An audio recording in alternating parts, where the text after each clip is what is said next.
générique na bango et bimi maboko kaka boye na babare kaka boye moi na loba oso moi constant complexe na babare kaka boye ba mama pa kaka boye oyoki neno kende est-ce que na fini mais siko ya biso esala eni yango ça ya biso ça va que non adindi oh moni ba machete esala eni ngana complexité naza ignorant na c'est ça le plaisir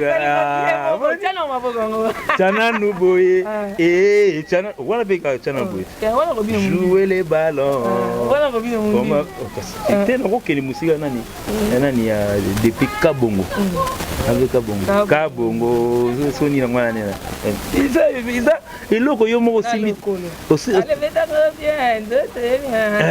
lokolo jouer les ballons jouer les ballons bref si que yo mo ici que non naza sans complexe yo biso makambo ndengwana na ko yembelo même ata banzembo ya bato yo kasane ngana oyemba te ça m'est égal et là prompté mais il faut admettre que seulement que non makambo so biso to sala numéro 1 nango azali o azoyemba opesa kana baposa opesa toujours baposa yango nande yende numéro 1 siko donc ça dit ça ne me gêne pas ya revendre na autre ngelo ba komba ba miel de son ya ba dépli ya ba misia ba belle lisi ba nini ya ba même misia mike est-ce qu'il y en a un complexe mais pourquoi les injures pourquoi un garçon qui a des barbes seul mutunga na septena na isa Fantomas dans sa Fantomas est-ce que vraiment Fantomas à cause tout yo kana ya ta lelo to que nous la manda chante l'angile Regardez bon.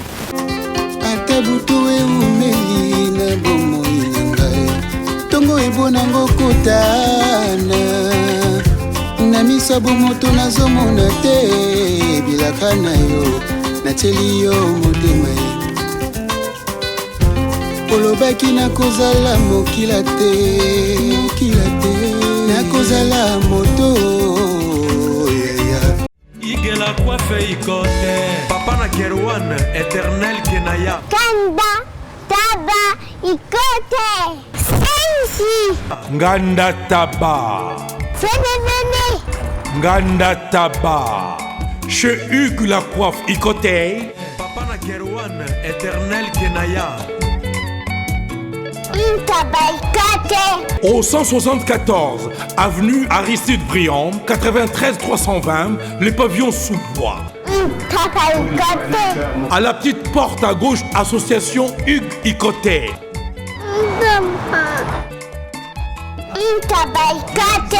01 41 55 0000. Ntaba Ikoté. Descartes Construction et yeah! Fini l'inquiétude pour la réalisation de vos constructions de rêves en RDC au prix imbattable. Grâce à votre entreprise installée en RDC uniquement pour vous, spécialisée en construction, réfection, bâtiments, immeubles, vente de terrains, travaux publics, avec les ingénieurs architectes qualifiés au prix incroyable. L'Escarte Construction est aussi spécialisée en luminosité des bâtiments et éclairage public. Installation des systèmes d'alerte, intrusion pour des maisons et véhicules et tous d'autres services.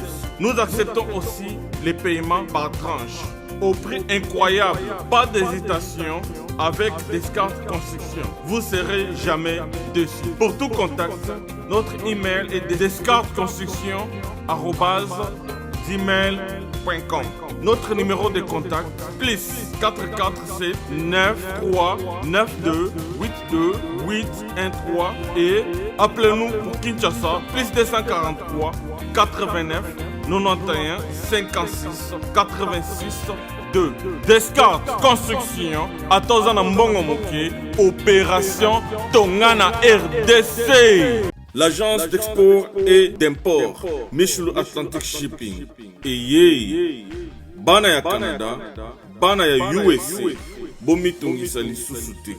Pour tous vos achats et ventes de voitures, pièces de rechange et les accessoires possibles. Na koti na ba koli na bino na Kinshasa, bomitungisa penzate. Please, bakoya koza koli tinanda. Pour tout contact, benga Michel Lukadi plus 1 508 371 60 43 USA na Canada. Pour la Kinshasa, benga na plus 243 89 551 30 38. Michulu Atlantic Shipping. Yaboye. Bazuwapi. Raph Ngindou, félicitations pour la promotion, c'est la rapport d'artiste. Que Dieu te bénisse. À qu'on n'ait pas demandé, il n'y a rien en face. Congo promo Raph Ngindou nde na nenga mabete Congo promo Raph Ngindou aza mutu aza na mbongo boga aza na bakara danger donc ya mutanzala te. En tout cas, félicitations, merci Sito et Oumela. Raph Ngindou, le présentateur la force qui a tué Congo promo. Congo Boroto, ça n'a pas ministère na Congo promo. Et faites comme moi, allez voir Congo promo tv5.com. Donc au nom de Jésus-Christ, nous bénissons le Congo promo. Avec Raph Ngindou, Congo promo ne tombera jamais. Piccolo Congo promo nde. Ouais, balobi Raph Ngindou. Congo promo toujours, grande puissance. Come Congo promo qui torcos net in a film. Congo promo babundana nango. Raph Ngindou. Congo promo. What a plus, what a des boss là. Merci beaucoup à vous tous qui nous suivez partout dans le monde entier. Nous sommes là sur Congo Promo. C'est votre humble servante d'Ada International. Bon William Mokolo-Moroté, la réserve de la presse. On est toujours là auprès de Raph Ngindou, le patron et le PDG. Entre lui et l'argent, il n'y a pas un trait d'union. Les émissions de Minoli Solo, je sais que vous m'aimez beaucoup. Et on peut faire une émission Oyo. Il y a différents artistes. Il y a des nouvelles, des informations, des news par rapport à la musique, par rapport à l'évolution des artistes au Bazan Congo. Je ne suis pas seule, je vous ai toujours dit, s'il y a la caméra devant moi, s'il y a Cédric Beka derrière la caméra, donc il y a encore un invité tout près de moi, Oyo Azadea, donc directeur artistique, il y a Fali Poupa, il y a F Victime. Par rapport à l'album Contrôle, je sais que bientôt album Ekibima. Par rapport à l'école, par rapport à l'assistance, ce qui y a annulation, il y a concert, il y a Canada, tout ça, donc il y a ma solo parce que ici tout solo là, après les émissions du solo. Merci beaucoup à vous tous qui nous soutenez partout dans le monde entier. Merci à ma grande sœur Yaya Balé qui dit Babi Champagne overdose en direct de l'Afrique du Sud. Merci pour tout le soutien. Merci à Cédric Malo. London, il est en direct de Londres qui nous suit avec beaucoup d'attention et beaucoup d'amour.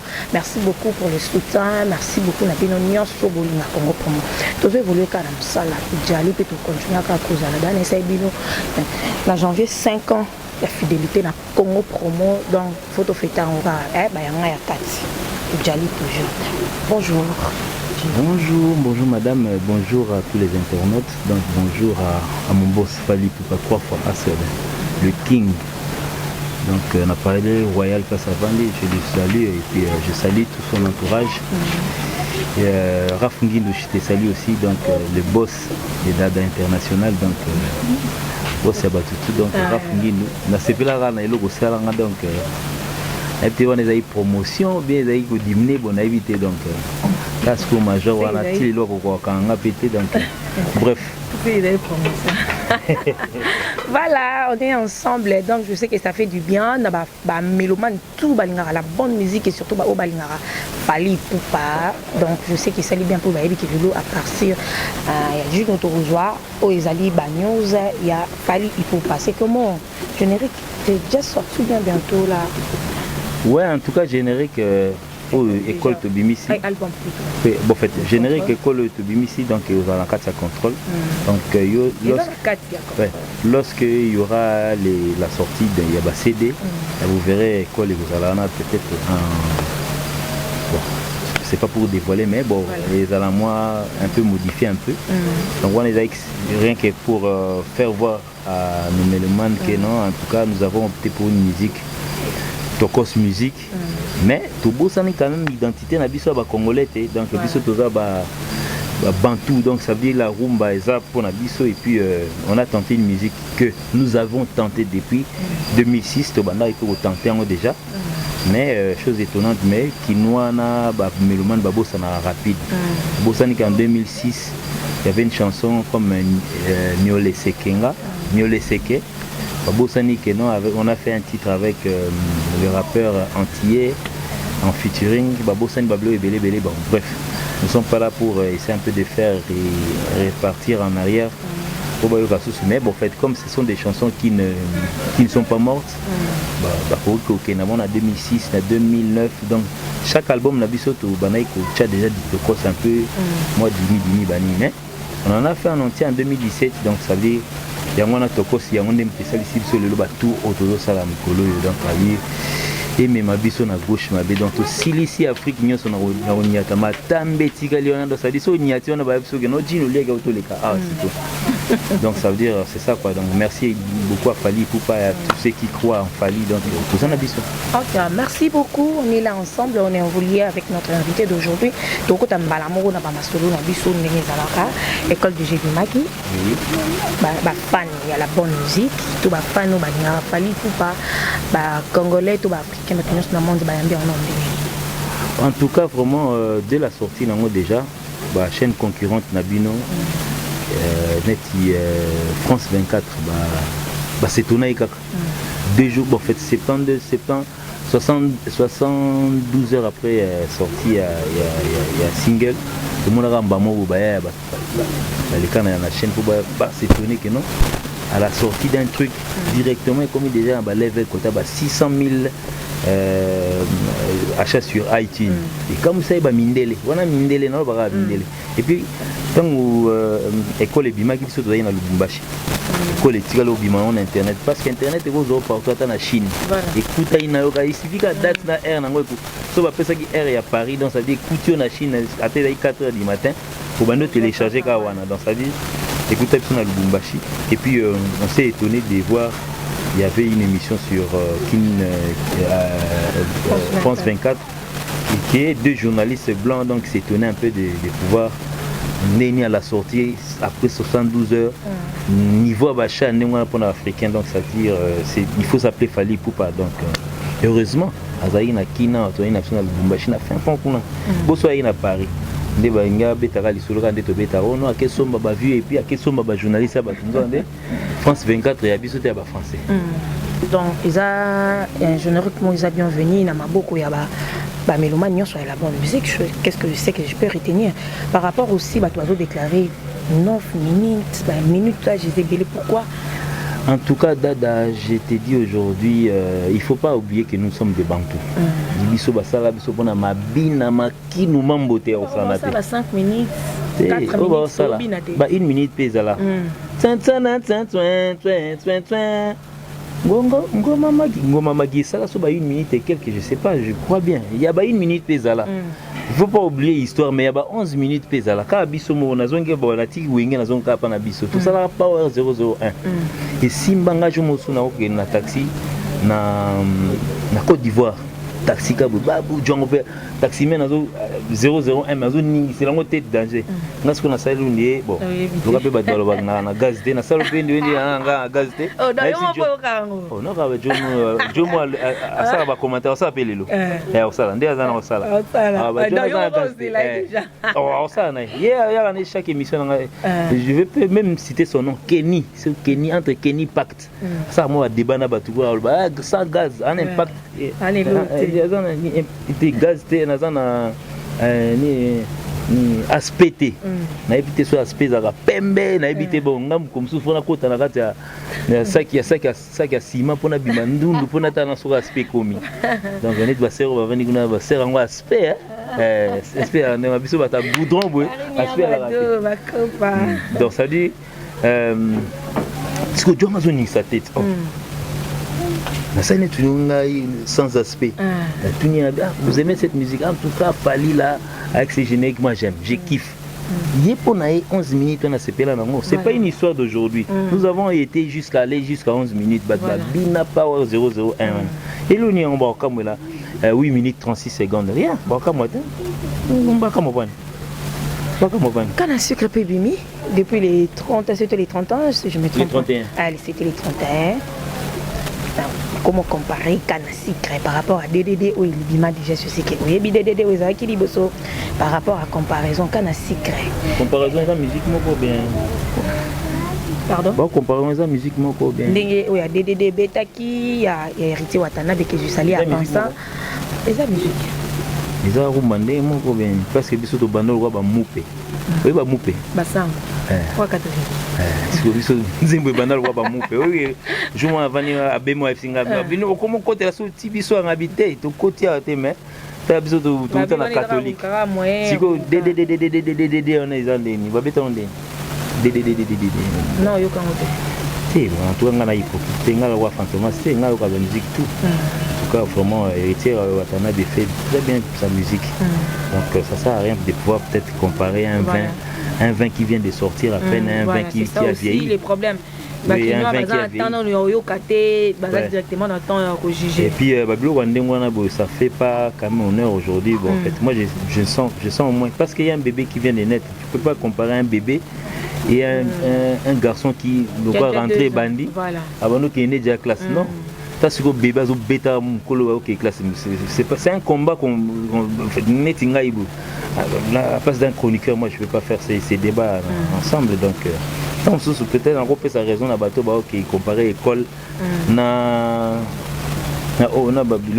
oui, mais un truc sorti il y a 3 ans, un truc qui n'a même pas une semaine. Donc mon commentaire on a peine à quitter on a Yaya bêta malgré moi mais bon bref c'est vraiment pas le moment. Bon en fait on a chanté une personne, c'est la gloire d'une personne. Voilà. Mais laissez peut-être les gens et là on peut passer ça là on fait la comparaison il y a un peu je sais pas là tu dois de la chanson mais j'ai oublié la chanson. Bon bref ça va venir.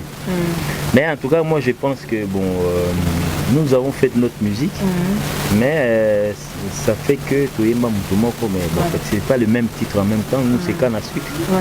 Lui c'est autre titre donc il n'y a rien donc Canne à sucre et là moi pika lelo mais c'est à niveau zokende faut que tu déjà on a bateau que non que nego somba ba vu question un peu ça na kata ba fait ah bon c'est que école ndenge bini bato belé ba bi epesi makambo tende to bandozela parce que oui tout ça fantomas yo ba vérité fantomas c'est fantomas azali fantomas ça va contredire donc là je mo ba barbe alors toujours en képi donc on a en képi mais bon on a bien en képi mais on a des choses non ça émission comme ça marque car si ou bien avant de commencer marque bato babite na epesi makambo te ndenge bato bazelaki générique wana ndenge bolobelelaki nayebi te yo moko mpe oza jeune ndenge ozotambola ndenge ozokota bozwa mpe temps okota temps na baba bozokango ndenge nini na nzela est ce que bana bayembi mikolo bayembi yango en tout cas vraiment wana ekoti tina église ngamona danse wana nde eza mpe pasi dada ekoti tina église ngai mo nazalaki na église ouais nazalaki na fermeture ya moi ça je vous dis c'est vrai. Au retour on a sous collègue nao ya télévision Eve Kamo na qui ou bien autouni Ladi Esobé. Donc il y a eu une production d'un musicien chrétien Abeta qui va côté à ya Masina kuna. Je vais pas citer le nom donc imaginez vous-même.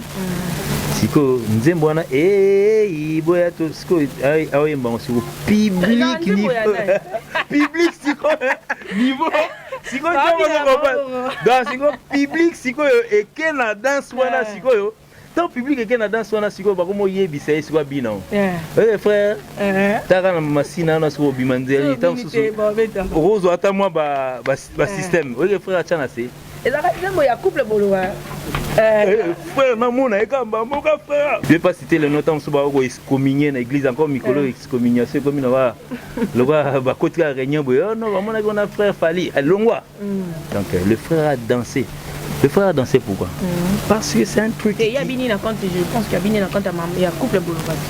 Mais si la chanson est en train de faire le succès. Au gros collé nzemba couple boloba dans son atteint. Si on danse on est où? Oh mais vas-y. Yo ce qu'on voit nzemba bon, ça a expérience. Kenata ngo matanga mo na weekend zo ka nzemba couple boloba na chango. Tout le monde a dansé au Landau. Si on danse on est ça. C'est qu'on bébé qui fait ça makambo. Biso peut kasi yo bi makambo ezate.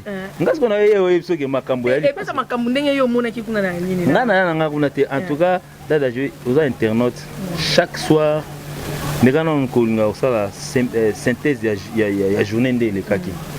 kotaka na internet comment ka fali kokoni musika te be okomi école be okomi fali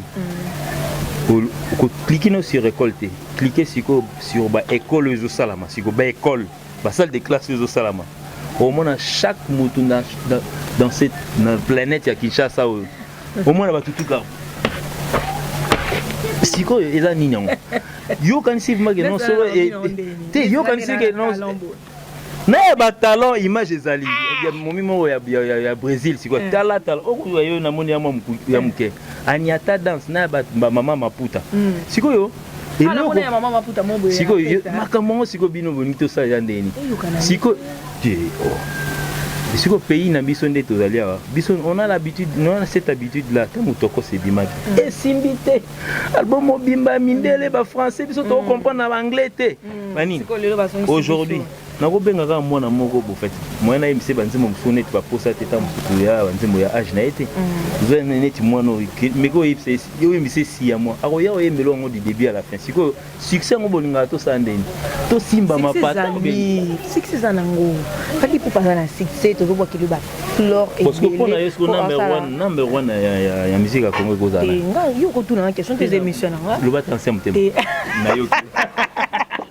Merci beaucoup à Raph Ngindou, le patron et le PDG. Entre lui et l'argent, il n'y a pas un trait d'union. Merci beaucoup à Madame Bunga, il y a Fiotingoma. Merci à Charlie Malo, la maman, la trésor. Voilà. Pourquoi pas dire un grand merci à Cédric Beka, c'est lui qui est derrière la caméra. Donc ça fait du plaisir. Nous avons le bâtard. Nous avons le bandé. Dada, nous avons déjà. Nous avons une relation avec Angola. Nous avons une vidéo trop. Il y a générique, moi, au Angouma, moi, ça m'a genre, non? Générique et Bimi. Ba sous école et bimi belé ba école ba classe et bimi belé chaque soir oui chaque soir na danso tam sona talibwe na mona sko que non mutu moi a check moi partir image moi si mobile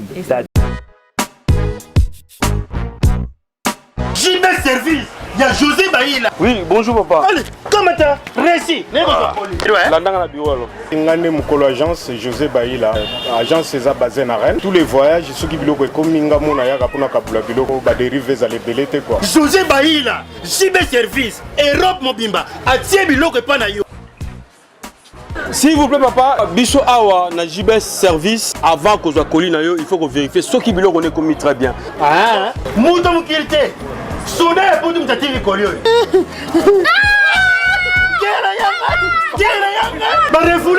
Et puis collier on a déjà signé. JB service. Bonne sa pote, on est sorti les lots.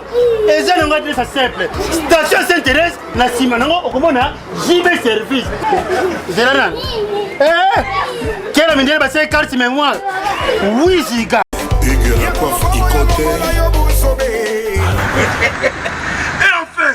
Je suis arrivé. Salon Hugues la coiffe Ikote.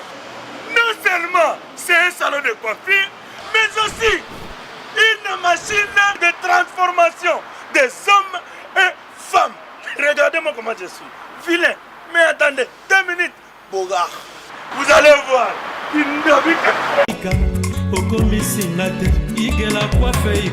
Hugues la coiffe Ikote, votre salon de coiffure mixte afro-européen situé sur la Nationale 3 au 174 avenue Aristide Briand, les pavillons sous bois.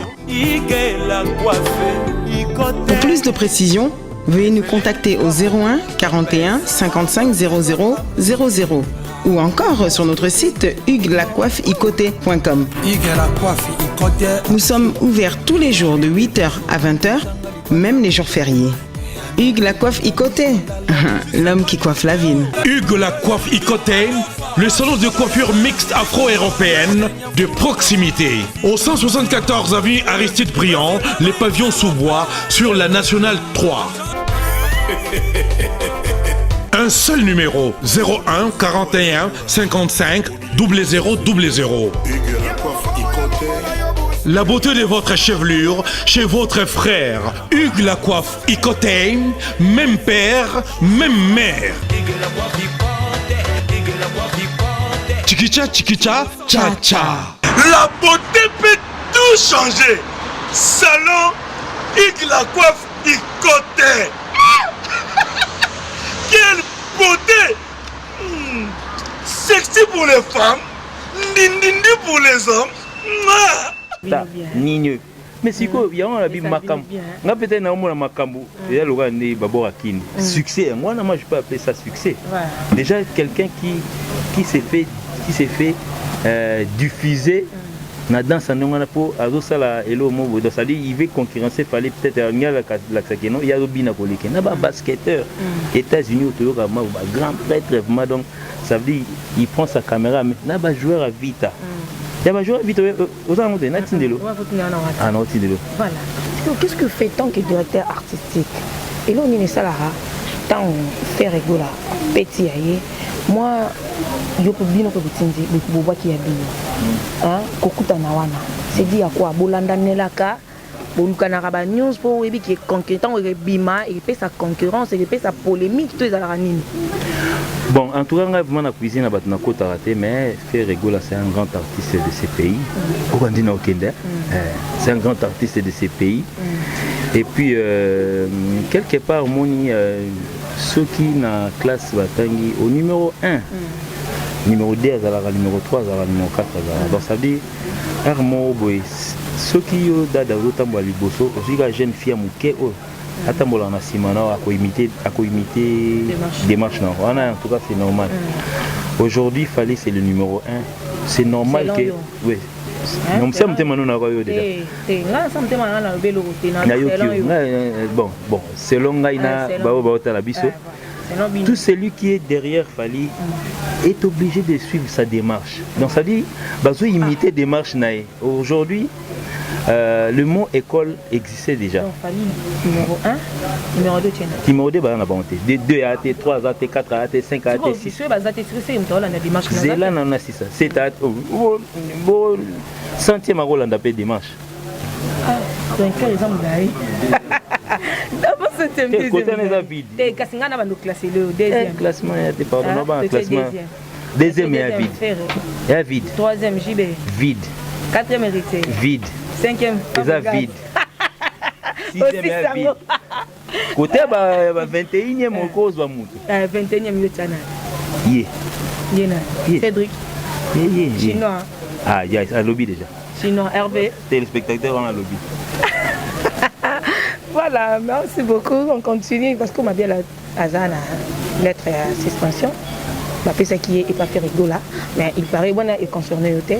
Il paraît que Abeta qui porte et pas nabino. C'est comment bien la fille et votre news est bahati marque où vous éviter parce que comment bien le éviter la musique en yo kaka maramba ya Fali pour pas tout parce que Moubi à la bien là. Je connais pas bon fait. Azana joueur CG Bobo Kakesi CG et pas il y a fait rigola ah ouais gros ah ouais Naibi mais avec quand même porte pas bino mais quand même peu sur bateau pour bateau qui avait porte pas na bino yo zaki d'accord TV baya mbaye ceci cela porte na biso depuis ça fermé entre na betité parce que tous a IPT donc na habité tam sortir le beta porte si ma porte na mutate parce que normalement biso fallait tous en Canada et peut-être avec beta porte mutane était bien porte en na siège na biso porte beti wapi na siège. Mais normalement, parce que le bureau n'a pas dans siège. Si on a un bureau en bilan, on a dit que on a dit non, on n'a pas de bilan. Peut-être on ne m'a pas donné le rapport. Et puis, normalement, depuis 2006, on est au Bandia. Il y a ce moment dans la TV, on a fallu la TV à Zurich. En 2018, ça m'a demandé. Celui qui veut faire peut-être c'est Pelé qui a comment travailler. Non, mais plutôt qu'il n'a rien. Donc, depuis qu'on a commencé en 2006 jusqu'à aujourd'hui, bureau, ils ont un autant. C'est que la fidélité, nous, on n'a pas fallu, c'est quoi? La preuve, je vais te dire, le secrétaire général Yabiso, Nani Bobo Kakesi, il est à Paris. Bobo, alors on a Paris, tout le monde a quitté. Tout le monde a. Il y a vide. Au moins, il y a un temps limité. Bobo a qu'est-ce que ça fait 3 ans. Donc ça veut dire durant 3 ans il n'y a pas de vide. La secrétariat est autant bon qui tourne. Donc ça veut dire j'arrive à combiner l'artistique et le guitariste que je suis et le secrétariat. Nazo combinant normal. Sauf que dans la direction générale de l'immigration. Par exemple, musicien moi qui bon moi pendant mais français à Rosaranaté puis écriture il y a au Palanganaté. Voilà. Oui pour tout comme na Canada tena ipso ambassade il y a Canada na Kinshasa. C'est parmi les ambassades les plus difficiles. Vous savez, là-bas, on ne parle pas le français à peu près. Donc, il y en a français. Mais on n'a pas besoin de peut-être rajouter bien, remplacer quelque chose. Je suis un humain, mais je trouve que donc, ça veut dire donc, ça veut dire on trouvera peut-être la solution. Je ne pense pas qu'on va... Nous, on n'a pas l'habitude de pouvoir puiser chez les gens. C'est les gens qui ont l'habitude de puiser chez nous. On t'a bien que non. Est-ce que ceux qui le loquent ayo senga loboko ayo senga peut-être avant de travailler na bino lokola espace soin des avis pour te faciliter aussi. Non mais peut-être il sera là. Non mais peut-être qu'il pourra faire ça chez Rhys Matadien, c'est encore mieux le voir hein.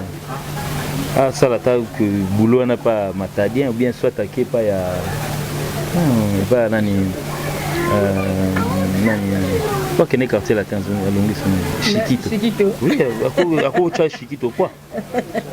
Parce que nous on n'en a pas besoin. Voilà. On a déjà jusqu'à preuve du contraire, je suis secrétaire général adjoint pour Bobo à Sengaï congé à Paris, à Royagak.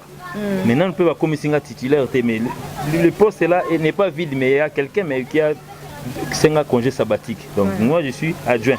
J'assume que son intérim.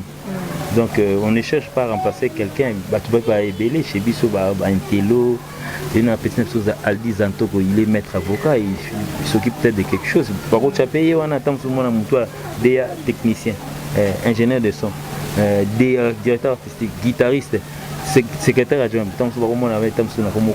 père de famille, et comme ça, mobile en agneau. Remplacer, mais en tout cas, jusque-là, à preuve du contraire, na koti ambassade na longue visa Canada na Bimbo. Je crois que je suis remplaçable en ce moment. Ok, merci beaucoup. Plan de succès na album na bino ba chanyon so bozo sala. Depuis 2006. Na no gatate. Souvent ba ce plein de succès. On dit kangama biso. Et kola kangama bino mais kangama ba musicien te ba musicien ba yeba na te ba musicien ba pesa makambu te. Voilà. Alors que c'est ça ka pona fali pour pa yemo rotondi. Ngamo pena musicien ya fali. Tamsuna yebande. Boyebi ngate. Batalibanda ba oyibo mais na Kinshasa. Te banda le am mabeli.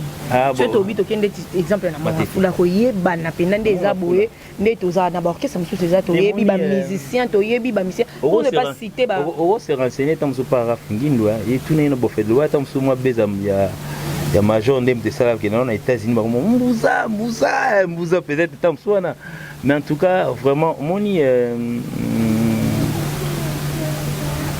parce que autant il a 3 musiciens au jazz. Je te bloque, tu n'es pas juste. Tu n'es pas juste. Voilà, ok, ils ont rien à voir. Ok, jazz, ok, jazz. Ah, que ça même ça va visiter ma kunana. On a quitté souvent mouké. Ah ouais. Soliste à Robinho. Tant que la combat soliste à Robinho. On nous besoin sangai na ba question soliste à Robinho. Soliste à Robinho ko ta kete vedi. Ba quoi que la générique soliste à Robinho. Bon, on a changé là. On a changé. Ba musicien bazo yeba na te bazo yemba bien te. Mais ba bina file kutu ba bina file ba pesi makambu. File bien ko tu vas biso. Match était piccolo. File wapi? Ah, bina file mbinte monete. Bina.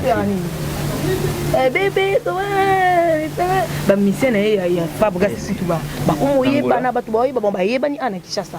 Mais et pas à part Nathan, je lui salue à penser yeto solo la ni moi trop. Nathan, animateur na Salemba. Paolo voilà, je lui salue aussi, il peut to solo la ni moi trop comme so répondre comme Kimaki. Bon bref, biso ba tu ba déclarer et puis bo yebi que eza bongo même de oui, au gros, on a raison. Moni biso tu naza unga na biso na mbuza na clair donc mbuza ba clair. Vous en avez raison.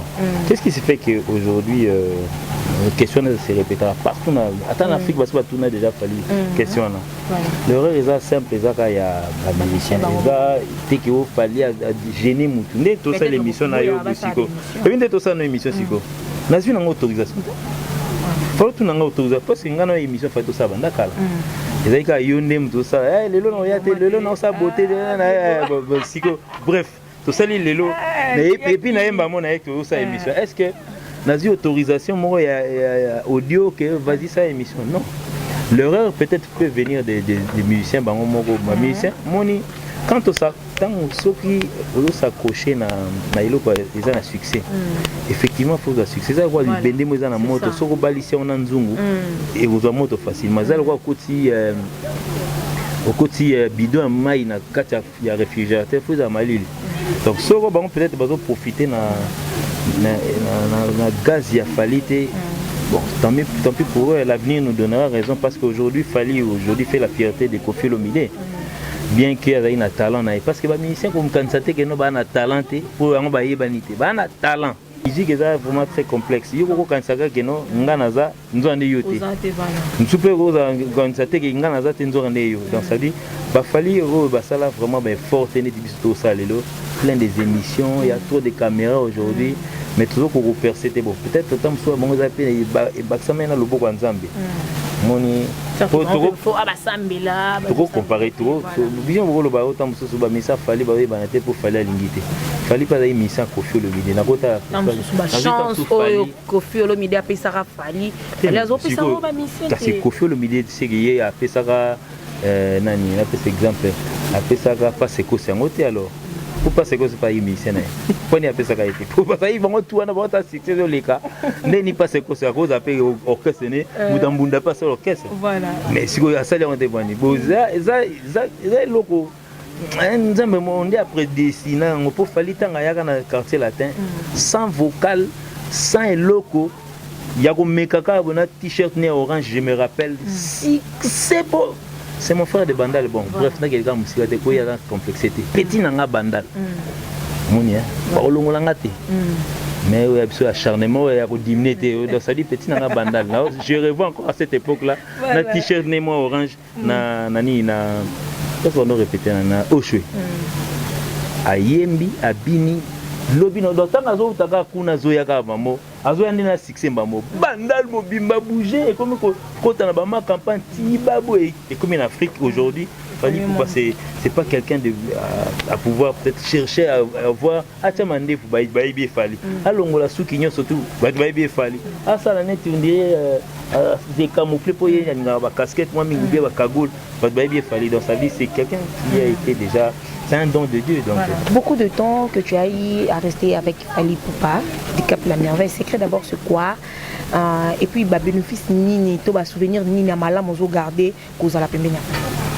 En tout cas dada so moni ossature zo bouger parce que ossature peut et content on a la question est bien bonne. So moni ossature zo bouger c'est qu'il y a quand même quelque chose qui va encore mieux.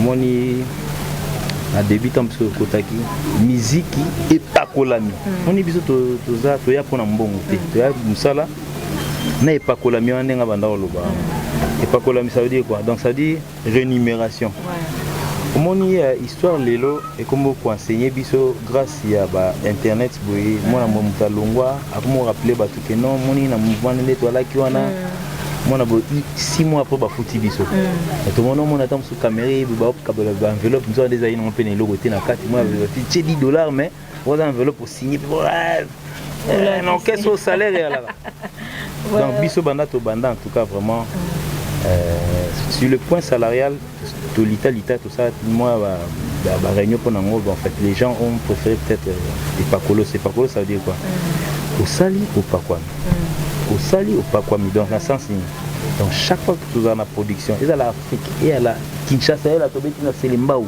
et à Tobeti na nini na Monga Fula tu se retrouveras dans sa des signatures juste après concert donc comment tout ça t'est donc tant aussi ça va koyemba ka ben fait moi aux amis na scène bo signer aux là no bimoke pas pour na bato balinga autant soit quand musicien wana donc non tu tana nyongo na zela ka na porte quand hôtel wana là Aïe, biso te kana la raté. Zela yona au monde na la wala da c'est pas foutu déjà. Donc ça veut dire hello on dit jamais fait na Kinshasa. Mais ce n'est peut-être que bon, je peux pas dévoiler, peut-être les gens se comprendront. On parlait de quartier latin qui au moins avait des rémunérations. Et puis biso il comme maintenant il pas quoi. Mais après ça, à part ça yani, chaque fois qu'on est malade, donc ça veut dire automatiquement, alors on a malaria. Hollande la onde ngosala donc ça dit même quand ordonnance na bani nyonyo sotiki na bureau bah tu t'es attends bazon sur le té bapé sur là OK c'est faire traiter.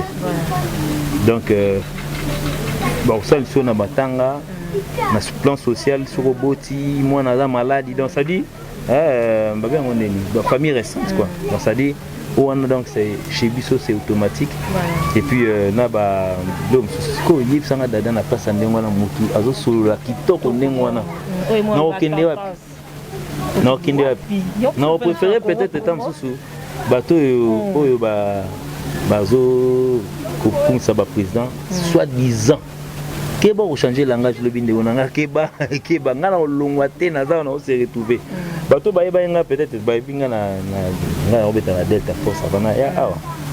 Donc je peux pas parler du mal de Delta Force pour les acquis hier mais en tout cas kuna donc la tigala au pema tem comme sous au pemi à part période à peu calé au pemi dans les villes oui $10 moins alia ozongo bunda kaka dans ça dit aujourd'hui on se permet peut-être de payer voiture et on ça la paie moi ba caprice à carnet sans que senga aide à mutu pour que nous tika mère maman botte en hôpital sans que aide na mutu tant que moi économie na aujourd'hui je crois que donc peut-être l'exemple qu'il faut suivre des Fally on a ebi ba cuisine à batuté mais en tout cas ça c'est vraiment difficile que je me retrouve aujourd'hui na kobaotika Fally pour na peut-être na viser ba succès au batwana qui n'ont pratiquement rien dans les poches. Merci beaucoup. Merci à dire à Fally aujourd'hui. Qu'est-ce que tu peux dire à Fally? Ouais, ce que je peux dire à Fally, tu as creusé peut-être un écart. Mon écart, on a voulu voir, mais c'est bien. Donc ça veut dire creuser un écart entre temps où il y a un adversaire et un concurrent. Tes concurrents, j'avais fait. Aujourd'hui, tu as peut-être voulu comparer la chanson d'Héritier et celui de Fally. C'est la concurrence. Il y a adversaire. Il y a il y a Robinho.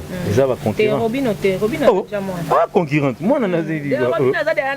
Yo kanisi na mini. Tout balobe lire générique il y a école na générique il y a classe il y a fait rigolo. C'est ça. Ba générique mi balé.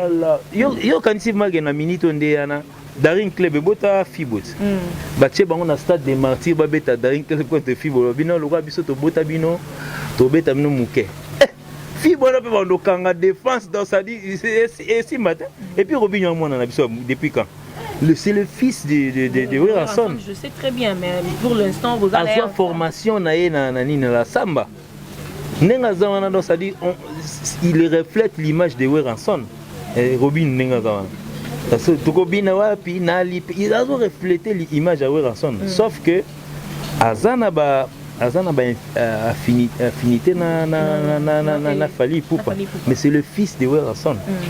Donc moi na tata na neti Koffi Olomide c'est le père de Fally Ipupa en denga musique quoi. Donc ça dit Robinho c'est le frère de l'héritier, c'est le frère de Lacoste, c'est le frère de Kabossé. Bon, on a été Kabossé. C'est ça qui n'a pas de cousin bien habité. Bon, Kabossé, tu te situes où mon frère? Moi, on a des fois, un général des fois que je salue aussi. Oui, général des fois. Et il a beau s'en on a épinglé le mois général des fois. Nous sommes allés au Kenya. Pour la première fois, j'avais vu mes général des fois. Bon, on m'a dit, Joe Morazoya, Bilamba, Miné, donc ça dit. Star Mazo ya Zungenga copie aya Fandipe amandi olanda concert na biso du début à la fin na faire beaucoup na kitaki avant matin to cela dit obeta musique propre bo ça ndeni bo obeta banga to ezaka ba balance ba nini ba musique à période na bino na oyo et moi écoute moi discipline écoute moi moké à partir non toninga to comme à peu près net na ba CD bien pas Mathia et mbinze mon papa boni no tikinda ko kita bi non on auto beta ba beta na CD ou bien tu on a bien notre absolu alcoolo so vieta na Mathia et mbinze mon mo bo siko via bi oh non ba petit c'est ba singa jemo ya ba DJ banini tout ça c'est quoi. Donc, il est notre concurrent. Mais si Général Defao arrive peut-être na souka nonga mati na podium, donc à 5 mensenga kita babi non. Azoni na Swahili na anglais mélangé abi. Oyo bozo mona oyo aza number 1 il y a number 1 ya musique ça donc iko number 1 na musique ça donc ça dit le numéro 1 de la musique africaine aujourd'hui. Siko le concurrent qu'il est. Il admet quand même qu'aujourd'hui que le number 1 de la musique africaine c'est Fally. Si vous en a qui n'y a ni nyango. Faut pas timo la, faut pas bimsabimité mama beza na se ma belé oyo beni. Voilà. Et puis le bas wase kwa bi. Yo lingi kabandi mabino. Bino yo zo ndima baninga te. Mais ngana bandi. Lingi bino boza ba premier, deuxième olingi ko yebate, o mema bat na ba centième na ba 21e. Ngana mindi mil pour na bi to ba premier. Est-ce que ngaso na bon soki ngana so na che kabose deuxième. Est-ce que nani depuis quand linga on dit matin pour nini yo zela non tiens ponga biso to ba premier mais bandi banate bon na ke so na che deuxième na che kabose deuxième est-ce que wa sur moi que non de Montana on dit matin Montana Kaminga on dit matin pour souper nani Fantomas on dit matin pour la président na tout nani so na che troisième temps so na bien na troisième place na che hérité. Est-ce que depuis qu'on dit matin on dit matin pour nani yo pesa na raison kasi po bango moko il faut bana côté na bango nani premier parce que bango ne faut pas admettre que premier za yé po siko biso siko to bano pona so deuxième po ba yebi na samité malwa que le premier c'est lui po to na petit nanga blana blana Mosaka bien chanteur moi na Kitambo autant Mosaka petit non petit non blana Mosaka petit non ndeni on honorable tu parles peut-être de Blanchard Mosaka ngabi blana c'est le fils de moi ya Mosaka azondi ma rosaranate que fallait aza number 1 expliquer ngana a expliquer ngana automatisme na science ti petit oh ça éviter ba tubenga tout petit pour RO les canaux émission à Silika voilà merci beaucoup nous sommes déjà presque à la fin de notre émission d'aujourd'hui avant de finir aussi c'est la moindre question oyo parce que en côté la Dino Boye apparemment l'un des tous là non aux garçons pas problématique depuis tous là qui aux autres à la combat batu nyonso tu es à l'aise mais qu'est-ce qui se passe ils allaient nini bowe la nini bolukani entre yo na marka uzwana question na suka poto la linde wana. Bon en tout cas vraiment moi je n'ai aucun problème avec tous les guitaristes du monde. Paro c'était le même directeur artistique qui a groupe héritier atteint combo na kuna te problème ezaka ba collègue nanga nako c'était le ba komba ba collègue nanga sikoyo vraiment la différence à ba collègue nanga na muto yozotanga moni nalinga vraiment aussi nga pe na kamwa kaso vandi ba boss tilinga komone dans ça dit lui devant face à face boteka déjà image moko bino mbese comme si boyeli là face à face na ngai a koloba te ponga na vraiment buzado oh so côté ko game sikatel nga tutanga na nini na Fantomas yana no loba nga tutanga na nani ya ba canal qui émission en place on a yena carna et il en avait assez donc ça il vraiment bal il avait des points il a fallu ya ponga na epsa yaka comme ça au sort na yonde ou place au que nous la mukela éviter mutum so mona ebe mai eza douce mais éviter bangando bana singna na vraiment buza guerrière au sanate to ya pena minoko ya ba impolitesse mais sauf que musique tout ça là eza pona ko éduquer masse pona banditisme aujourd'hui ba mona biso na bagarre ba injure ezanga tina pouvoir injurier le quartier d'autrui neti biso vanda na bandal makelele nga vanda na bandal makelele tilelo donc ça veut dire ba érosion ko ça mango na Brésil et ça ma partout na France mais érosion tena ni inondation et ça ma partout mais ya biso comment on dirait faut ba rappeler ngo ba tout chaque jour donc ça veut dire hein vandi peu côté na bino on dirait la flaque 2 à la raté ils a bien ils a kitoko. Donc ça dit tu par jalousie tu veux créer une sorte de liaison mobo. Ngai peut-être tant que na roza na passé na mobo na faire Richard de Poule président faire. Na roza na passé mobo to kutana ta na vivre na vivre. Est-ce que fallait na ba kutana ta yebanité. Quelqu'un que tu connais pas donc ça veut dire abstiens-toi à dire quelque chose sur lui. Bon yebanité. Ngana rolo ba beta histoire ya kabose pour tuer bani to pesa na quand même bonjour mais ça ngana ro vanda boité na pesa exemple ya musicien na yebi vi na été par exemple na yebi été na passé na pesa exemple par exemple na ro Serge Mabiala je connais pas mais na yebi ayemba bien fumo bandinga na ko beta li solo na été plaque na binga to yebani na biso te mais moi je ne connais peut-être liya yebi ngate na pesa exemple sur nani ngwana basé belé ba musicien basé belé OK non olingake maintenant no boyebani tata ba génération o basé belé neti double revolver non to mona naté non to le kanata na ba couloir té ngana mona kika na TV double revolver il est leader aujourd'hui nani miel de son ngana yebi kombone na kan kombone mais excusez-moi ma miel de son peut-être qu'on rappelle l'opinion non to kutana té face à face be miel de son na to kutana. Comment est-ce que je peux avoir l'histoire de miel de son parce qu'avant na kona ro denga na pinga par exemple. Toi tu crois que la musique na sonde tozana miel de son non peut-être Christophe sur mon ndambuté. Peut-être on sauf pas ça langote que c'est un garçon je vois c'est un garçon bien éduqué. Si ko ngana bano boni e bandi boni na ebe miel de son na no pinga. Ça c'est pas pas la culture que nous en tant que musiciens de Fally qu'on nous apprend. Il y a un moment où question de musicien parce que les injures chez Bisso ça t'écoute l'exclusion définitive. Donc si je comprends bien, c'est qu'on peut retenir injure, insulte, c'est ce qui fait que ouais, même c'est que ngai siko yo na mituna ce qu'il fait. Est-ce que l'autorité a mouvement na bango na raté? Parce qu'aujourd'hui, nous on s'est plaint quand même dans RTG pour le bac, non? Les injures, on en avait assez. Pour retirer Banzem Nabiso na RTG jusqu'à nouvelle ordre, jusqu'à ordre au quota. Monter que zonga. Ce qui peut au monde que non, la voix des injures et l'orchestre na ozo ta pas mutana. Batala ka ba pixa kete. Je crois est-ce que moi je vois que non le président naï ala président du alobaro était. Depuis Atako d'un moment alobaraté. Sikoyo, mais il a à son sein un élément qui fait trouble. Chaque fois que Moutalongé dans le mouvement, le premier Moutaro Finga Bafinga Raye. Siko, c'est un élément, Balobano, Betaraté, aux affaires, ainsi de suite, trop parleur. Parce que Moutango Batin Dakaye, bien c'est son éducation.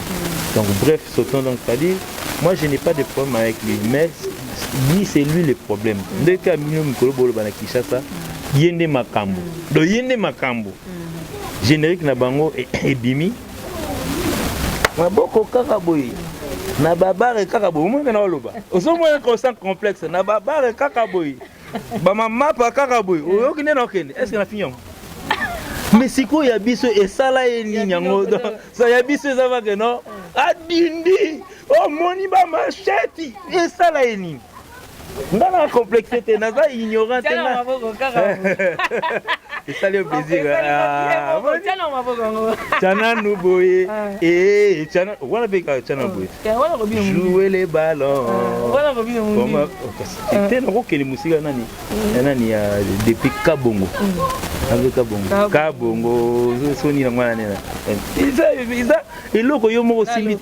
Aussi. Allez bien, deux le colo. Jouer les ballons, jouer les ballons. Bref, si yo mo ici que non.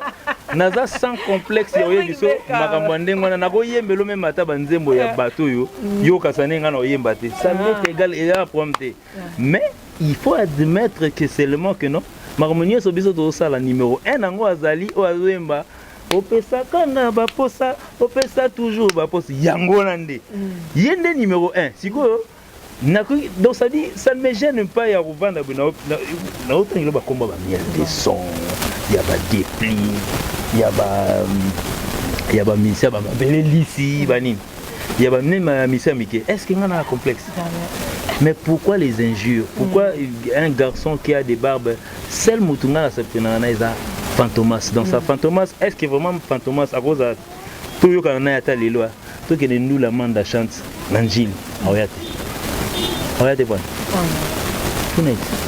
Voilà, merci beaucoup, ça n'est fini pour aujourd'hui. Merci à vous tous. Merci à vous tous qui nous avez suivis partout dans les mondes entiers. Je profite aussi à cette occasion pour dire un grand merci à Alain Sikiti London, merci à toi. Merci à Alain Sikiti, Fabrice Lolema, le pacificateur, bon séjour à Kinshasa. Mon grand frère propre, Nabo Santé Papa Doris, il y a maman Natacha à Genève, Bana Papa. Simon Kimbango Bazouta la Bisso, merci à Champagne Overdose. Donc ça fait un grand plaisir. Merci à Rafungindo, le patron et le PDG. Je salue aussi la présence de Nada, Master. Donc merci beaucoup à vous tous. Merci à ma chérie Karine Yamado de tous les jours et de tous les temps. Merci à vous tous qui nous avez suivis partout dans le monde entier. Merci à Rafungindo, pourquoi pas dire un grand merci à mon coordonnateur qui est Sergent Piana. Nous allons se jusqu'au micro. Piano de vibrato bende. Vibrato. Kasi vibrato yo nga ba. Wana Serge Piana. Vibrato piano. Donc quoi JB piano. Il y a besoin de comme JB. Donc ça dit moi je dis comme ça bonjour le roi Rafini dans les États-Unis. Kila mbamo États-Unis mbamo rumi la kuna te Kim Kinzumbu. Dit bonjour Maspa Palov na PC Mbote Hervé Marc Alouji place Kombo Euta na PC Bambota trop na PC Mbote na Papi Choko Cashman Botato, donc Patrick Aleko. Il est Cashman in Belgique, Cashman est un mot anglais. Il y a Lucas, comment on a est-ce qu'on a français non? Il y a un Jomo Bayemba dans Hollande, Cashman, Zembo Simbate. Comment on a été au combat battu à Cashmani? Cashman est un moko, Papi Chak. Narbi n'a pas été. Pas chemin dans les États-Unis. Nayebi n'a pas été mambo zongoloba. Oh, ben c'est misère. Donc. Oh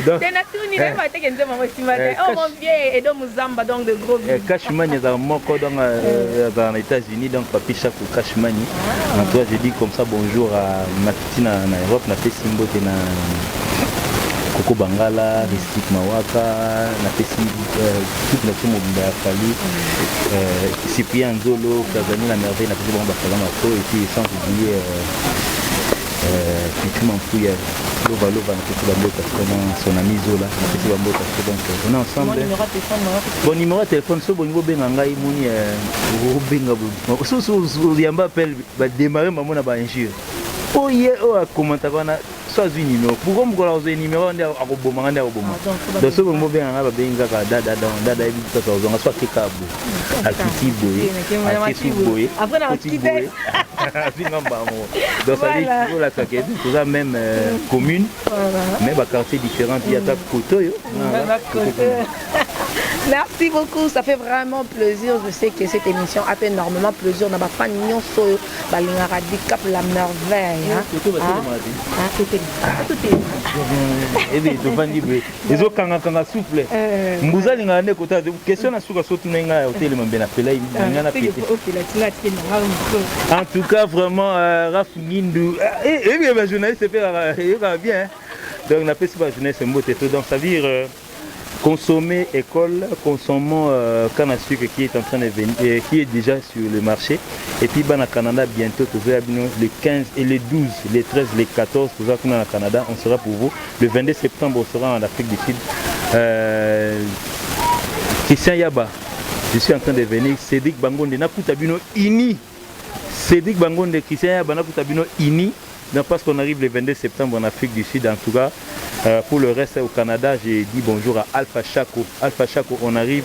Nakuta déjà m'a fait tout ça au Bongama déjà. Blaise Liaki et Nicole Liaki. Bonjour à tous, vous êtes sur Congo Promo. Si vous aimez aimez plus de vidéos, cliquez le bouton en bas. Abonnez-vous à masse. Moi, Bérodès, je me suis déjà abonné. Il reste que...